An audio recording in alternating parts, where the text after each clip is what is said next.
হরে কৃষ্ণ, আমি দামোদর পাল চৌধুরী। আজকে আমি আপনাদেরকে 10 থেকে কীভাবে 19 পর্যন্ত অ্যাডিশান অ্যান্ড সাবট্রাকশান করতে তা যেমন দেখি ছোট ভিডিও দেওয়ার চেষ্টা করছি। ফার্স্ট আমরা 10 করব। 10 আমরা এভাবে করব।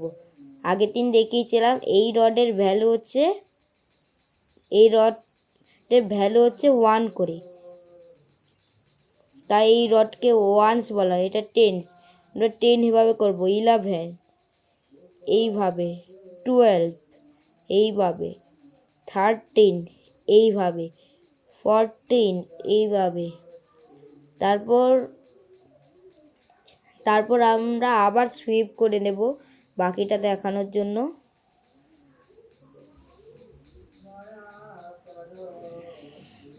তারপর আবার 15 থেকে 15 এইভাবে করব, 16 এইভাবে, 17 এইভাবে করব, 18 এইভাবে করব, 19 এইভাবে করব।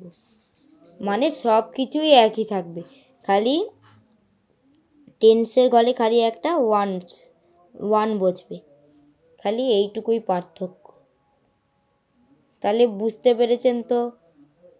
আশা করি আপনারা সবাই বুঝতে পেরেছেন। তাহলে আজকে এ পর্যন্তই। ভালো লাগলে লাইক ও সাবস্ক্রাইব করে দেবেন। হরে কৃষ্ণ।